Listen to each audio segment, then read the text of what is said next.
In today's video, you're going to see how the board and bat is put on as siding for our house.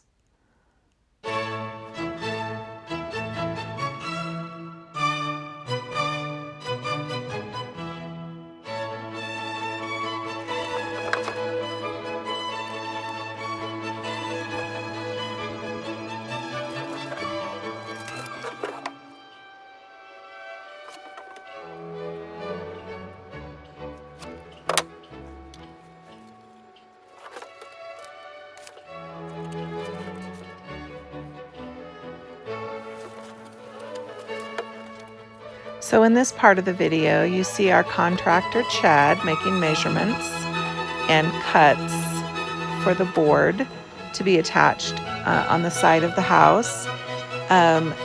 Chad comes along and tacks everything up, and then Jim comes behind him and makes sure that the nails are tapped in flush so that it's nice and straight and clean, and then they're working together. So Chad is measuring and tacking, and then Jim is finishing making the nails go flush.